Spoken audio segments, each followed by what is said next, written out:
Hello, everyone. This is Maryna Hritsyshyna, and I want to welcome you to the next episode of the podcast Clean Energy Talks. Today, we will talk about bringing hydrogen from Peru to the EU market with Roxana Serpa.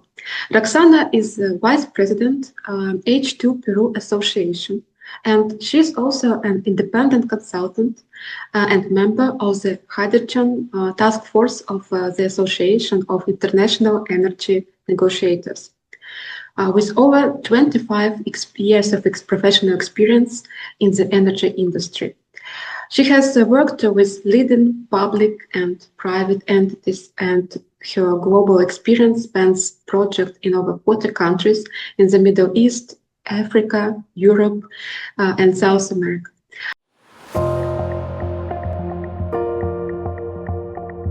En un mundo que busca descarbonizar y diversificar sus fuentes de energía, el hidrógeno emerge como una alternativa prometedora.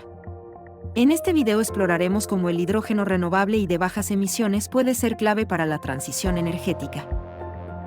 Perú posee abundantes recursos naturales renovables, como energía eólica, solar e hidroeléctrica, así como importantes reservas de gas natural, que pueden ser aprovechadas para producir hidrógeno limpio. Actualmente, la capacidad instalada en Perú es mayoritariamente 51% hidroeléctrica seguida por 40% termoeléctrica, 7% eólica y 2% solar.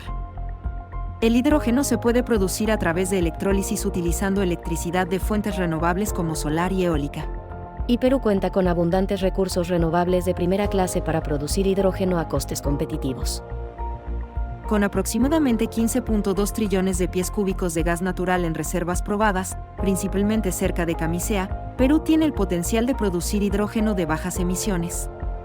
Históricamente, Industrias Cachimayo ha sido pionera en el uso de electrólisis renovable desde los años 60, avanzando hacia nuevas iniciativas locales. Perú también se destaca como un destino atractivo para la inversión extranjera con una economía estable y un crecimiento proyectado para 2025. Con 22 tratados de libre comercio y 28 acuerdos para la protección de inversiones. Perú es un socio confiable para proyectos sostenibles, como la producción de hidrógeno. El marco jurídico en Perú ofrece incentivos tributarios y el país lidera la región en innovación. Según el Índice Global de Innovación 2023, ubicado estratégicamente en el centro de Sudamérica, Perú tiene acceso a un mercado de más de 500 millones de consumidores gracias a acuerdos internacionales. Y es que, más allá de su riqueza natural, el país cuenta con una infraestructura que facilita el comercio exterior y promueve el desarrollo de sectores estratégicos, como el hidrógeno.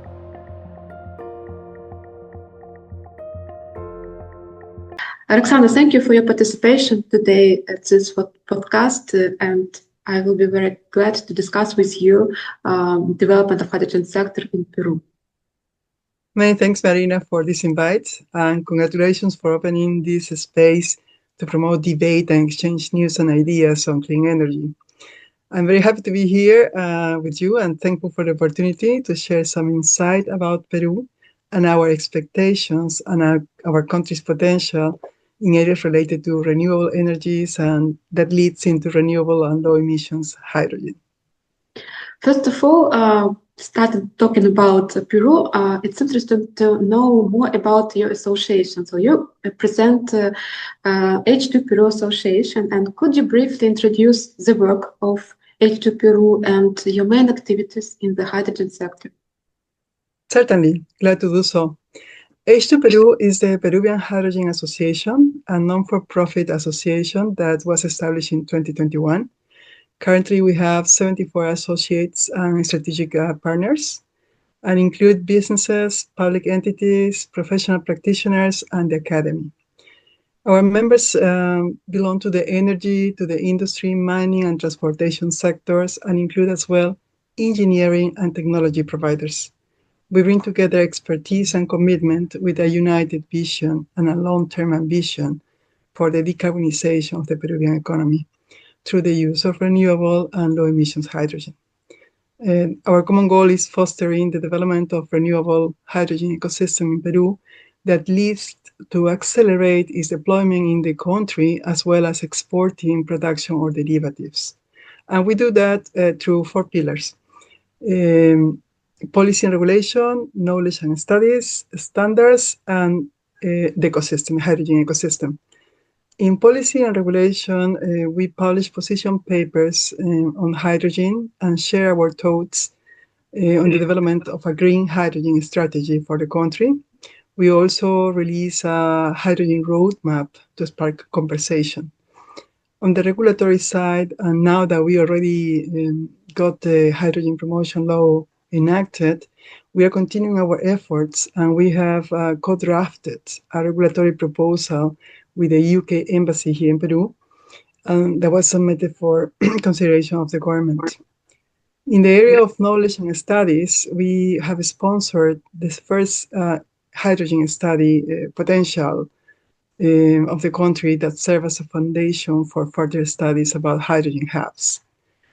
Regarding standards, we are, as H2 Peru, we are the Secretariat for the Hydrogen Committee on National Technical Standards applicable to hydrogen. And finally, in the fourth pillar, under the fourth pillar, we develop the ecosystem, the hydrogen ecosystem. And that means not only knowledge sharing with our associates, but also organizing training that is available to anyone interested in the country, or more international, from the international standpoint as well. And of course, include focus sessions with the specific groups. We facilitate these working groups, and we promote networking in the area, and also organize site visits so you can actually see theory and practice together. It's very interesting that not only regulation and development of the market, you have also some practical options like visiting of sites. Yeah, seeing is believing. Yes, I think it's very useful for understanding the development of the projects. However, in order to develop hydrogen production, it's important to have renewable capacity. What is the estimated renewable energy potential in Peru and that could be used for production of renewable hydrogen? Are there specific regions in Peru that best suits to large-scale hydrogen production? Right. Yes, indeed. Our estimated potential is around 50 gigawatts of wind, solar, and other renewable energies that could be actually put in value thanks to the hydrogen. According to the data, the latest data provided by the COES, which is the national regulator, we have around 33 gigawatts of projects that have already got either the approval or are submitted for approval the first pre-operational study, which is the key document that will allow the investment to go through. And that demonstrates that the renewable project fits the requirements of the grid and can be actually connected without disturbing the system. Regarding specific regions in Peru, that's a good question because we have abundant renewable resources all over the country. Different sources, as mentioned, solar, wind, hydraulic, geothermal, and others. Having said that, and to answer your question, at this point, the south of Peru, and especially the areas of Moquegua and Arequipa, has the best conditions to be a natural hydrogen corridor. The area has a combination of, on one side, top renewable resources, mostly solar and wind, and on the other, there are many industries, and especially mining developments, located in the area that could become renewable and low-emission hydrogen consumers. So that means the possibility to have the supply and the demand co-located. Additional, there is required infrastructure in place, both road and maritime one, and we have port access for both importing equipment and exporting products and derivatives. H2 Peru diagnostic identifies Arequipa and Moquegua as top hubs at this moment. And we are also thinking about and considering the concept of a southern hydrogen valley that will span all the southern coast of Peru, from Ica, Arequipa, Moquegua, Tacna, and going into the highlands, into Puno. And so it's, however, as I said, there are other regions that could as well be studied and developed. But at this point, the closest or the nearest one could be southern tip of the country. Yeah, it's quite interesting about the capacity existing for renewables, and at the same time that you try from the beginning to combine demand and production. You also mentioned that one of the pillars of your association is regulatory framework. I remember your presentation last year about hydrogen sector in Peru, and it's very interesting to know, do you have some additional insights or development in the regulatory framework, take into account your plans for export of hydrogen to the EU? Yes, actually we have in the regulatory framework area, we have the law 31992, which is the hydrogen promotion law that was from March 2024. That's probably the one that you're referring. And besides that, what we need to do right now is work in the regulation of the law, because the law is not enough if you don't have how to apply it, right? Yes. So that's what I mentioned was drafted that was submitted earlier this year in January and co-drafted with the UK Embassy. And our goal was to support and contribute securing the key enablers required by the renewable and low emissions hydrogen industry to be widely implemented and deployed in the country.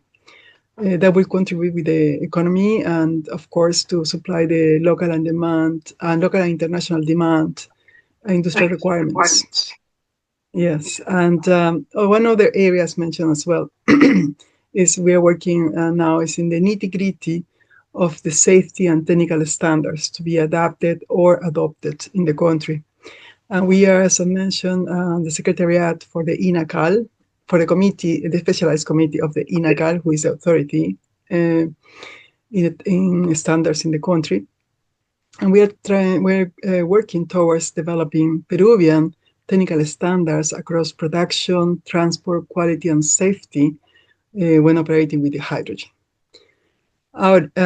Moreover, regulatory development and policies are not only relate only to the national level, but we also have a system of regions, 25 regions in the country, though we are a unitary and decentralized system of government. Within some boundaries, these regions have political, economic, and administrative autonomy. And I want to highlight one of those. This is the Arequipa region. Arequipa is located in the south of the country, where I mentioned before are the best right now solar and wind resources identified. It has a significant solar irradiation factors that are estimated a potential of 90 gigawatts hour for photovoltaic. And the Arequipa regional government has published last year in October 2024, a governance that establishes the general guidelines and orientations for the formulation of the regional policy to promote and develop the green hydrogen industry in the region. So, with some caveats and safeguards, and taking into consideration the difference, Arequipa could become an experience similar to Ceará in Brazil. So, because there is political intention to actually move towards the hydrogen developments in the area. On top of that, and the macro level, we have a national investment regulatory framework that Peru takes pride on for being a friendly system that supports development. It's very interesting because maybe it's a similar also as in Germany, because we have also laws on the national level at the same time in different states. We have also strategy specific programs. So considering the German approach and EU, I understand that Peru does not have obligations for implementation of the EU law. At the same time, in order to export hydrogen from Peru to the EU, it's important to have some similarity in regulation. Are there ongoing discussions or plans to align your regulation with EU requirements, such as Renewable Energy Directive or delegated acts? Yeah, it's a good question. Though I cannot speak on behalf of the government. Okay. Yeah. What I can say about that is that the work that H2 Peru is progressing considers that just what you said, the requirements to be fulfilled for the products to be competitive and accepted on the target market. On that sense, if production, hydrogen or derivatives targets European Union, it's important to review how the directive will apply with regard to Peru. For instance, the concept of geographical zones, etc. So we keep a close eye on developments to support our members on reaching their targets, and as required, provide some guidance to our associates about the particularities of their projects to comply with those requirements. Yes. Yes, no, it's a correct approach, I think, because it's important to take into account requirements of other countries. You mentioned also that you have development of infrastructure that I think play an important role for development of hydrogen sectors. In your view, what are the most viable options for transportation of hydrogen from Peru to the EU?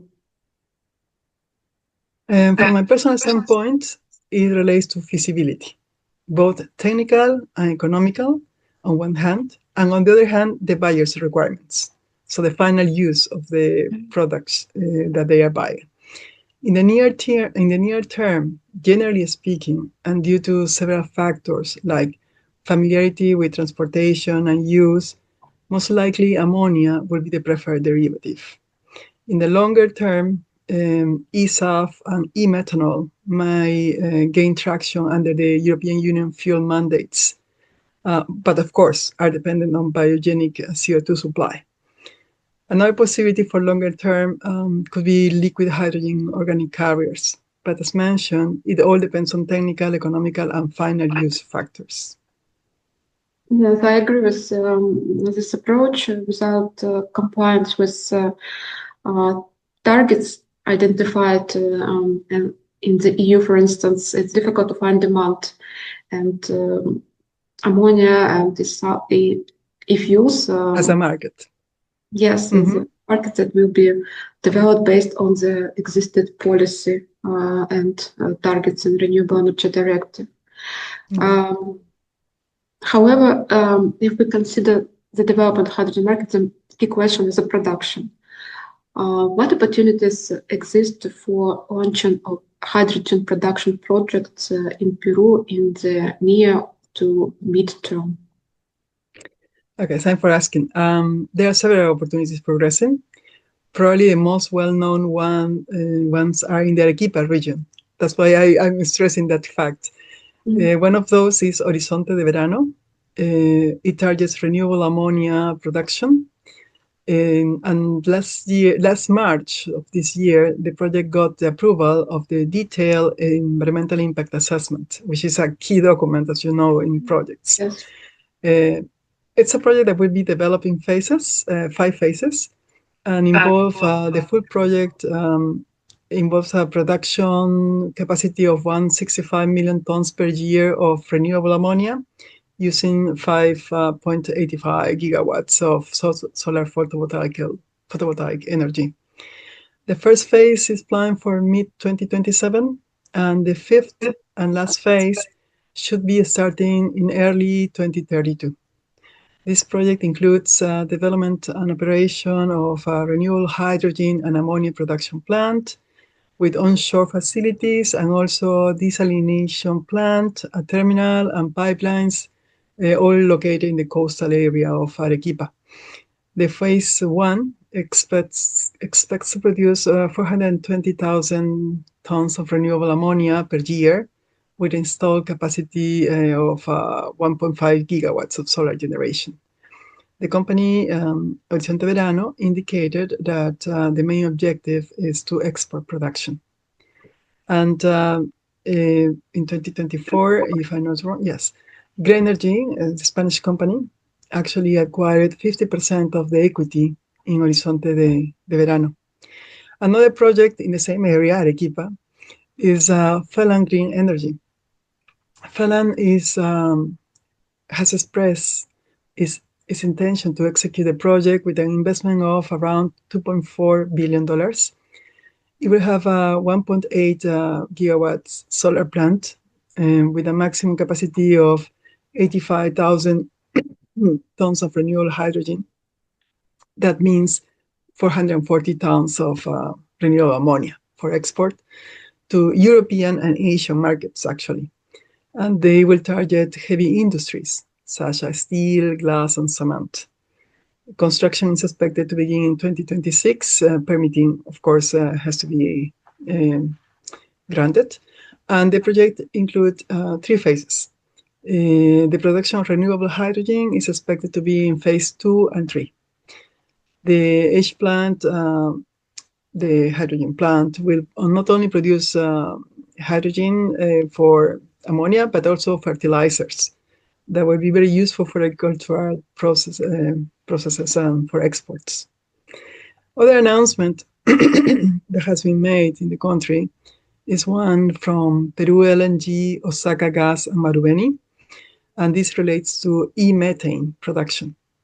The partners have initiated a pre-FEED front-end engineering and design to produce synthetic methane, e-methane. This methanation project aims to produce 60,000 per year of e-methane. To achieve this, the project will use renewable hydrogen, probably source it, and the CO2 will be recovered from the Peru LNG liquefaction terminal. Once the pre-FEED is completed, the partners will actually evaluate the possible FID, and the goal could be starting e-methanol production and sales in around 2030. The potential markets in this case are Peru and Japan. Also, I would like to highlight on the industrial side, there are as well some opportunities to test renewable energies and hydrogen into the processes to reduce emissions. For instance, Cementos Jura, which is cement industry, is investing up to 80 million in renewables with the side of producing renewable hydrogen for its operations. And the solar plant was commissioned last May, 31 megawatts photovoltaic, which allow the companies to supply its facilities with renewable energy and reduce its carbon footprint, of course. But Jura is also investigating a hydrogen project that will utilize the energy from the solar plant. And this hydrogen will be used as a catalyst in the plant furnaces to stabilize the flame and reduce the coal consumption, positioning Jura as a leader in sustainability in the Peruvian cement industry. It's very interesting. So you have so interesting project in process of development. And I noticed that except the EU market, you also consider Japan, Asia. So I feel that it is possible to have some competition maybe in the future based on requirements, or maybe some other economical topics. In previous question, you mentioned also that your association works also with the hydrogen hub. Could you share more detail, because we have different approaches for development of hydrogen valleys, hubs, and different countries. It's interesting to know how it works in Peru, what is meant by a hydrogen hub, and what plans or locations are being considered for such hubs in Peru. Yes, a hydrogen hub is a geographic cluster where hydrogen is produced, stored, moved, and used across multiple end users. So you have supply and demand together, co-located within a certain geographic region, and the region of Arequipa and Moquegua are Peru's prime candidates. A hydrogen valley could put together several clusters. Okay, so it's a bigger regional ecosystem that produces and consumes hydrogen.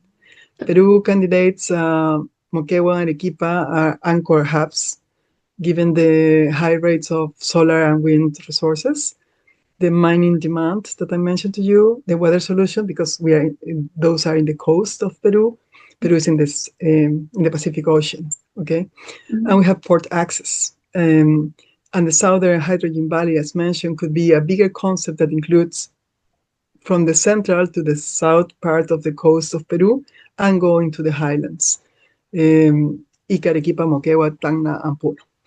And I would like to highlight that there has been an initiative called Moquegua Crece, that is actually a public-private partnership committed to the region socioeconomic development. It's promoted by private companies, mining companies like Anglo American, the regional government of Moquegua, some financial funds, and other companies like ENGIE, and of course the International Finance Corporation, that is also a multinational agency. Moquegua Crece is the first regional study conducted in the country, in line with the first national study published by H2 Peru. Mining and manufacturing in the south of the country are the main local industries activities, and will generate demand for hydrogen to leverage economies of scale and scope into the production value chain. So that's the advantage of having these clusters, because you know that the closer you are to the production or the closer you are to the market, the best opportunity you have to reduce the cost, which is one of the key questions that we are facing with the development of the hydrogen. And moreover, in the Ica and Tacna regions, we have also agribusiness. That means that this business, the agricultural business, can also benefit from renewable fertilizers. So it's a whole ecosystem they have to develop to actually maximize the use or the consumption and maximize production in place, no? By reducing costs. Yeah, so interesting approach, and indeed, I agree that it's important to structure the projects in the first phase, especially in such a way, close to demand and to decrease costs for general development of the sector. Yeah. But speaking about bringing of hydrogen to the EU, I think the most important question is certification of hydrogen. How is Peru preparing to meet the certification requirements for hydrogen export to the EU? Yeah, as an association, we are working in the alignment and capacity building phase. We are mapping the European Union's RFNBO criteria into Peru rule book and project designs, recognizing the schemes and participation of advisors that are active in both jurisdictions. Our law mandates the regulatory development, including the green origin certification. So it's already provided by the regulatory system, and that has to be regulated via the regulations of the law. Okay, partners with European Union footprint are stress testing additionality, temporal geographic correlation, and greenhouse gases accounting to secure the ISCC EU and certification pathways for Peruvian exports. Yes. So it's good to hear that you have such activity and plans to include your rules, these requirements. And so thank you very much for sharing this information about development of hydrogen sector in Peru. And the last question that I usually ask all speakers in podcast: what advice would you give to the international companies or investors considering hydrogen production or export projects in Peru? Yes, well, my first advice would be don't wait. My first thought is that as possible, come here and see by yourself the opportunities for hydrogen. In Latin America, we are promoting renewable developments. We have the land and the workforce resources to support industrial developments. And as we were talking before, as business practitioner, one knows that if manufacturing facilities are closer to the supply, costs naturally should be lower. A manufactured product or derivative is cheaper and easier to be transported overseas than raw hydrogen in this case. Besides that, from the geopolitical standpoint, Peru is in the middle of the Latin America, of the continent, South America, and have direct export routes that could facilitate reaching international markets. So feel free to contact H2 Peru if you need more information. The association is in LinkedIn. And of course, you can also contact me if you would like to do that. I'm also in LinkedIn. But seeing is believing, as I mentioned to you at the beginning, Maryna. So I encourage people, companies interested in coming here and see the potential that the country has to offer. Thank you very much. And don't wait for it, because regulations are good, but we have already hydrogen projects since 1965 working with a normal current standard regulatory framework. So we actually support investments in the country. Many thanks, Maryna, for having me here. Thank you very much for sharing this information, and I think it's very interesting that you had projects from the past period. So I wish you a lot of projects and development of hydrogen sector in Peru, and hope that we will have success with hydrogen economy in the future. We have to continue moving forward. Thanks, Maryna. Many thanks.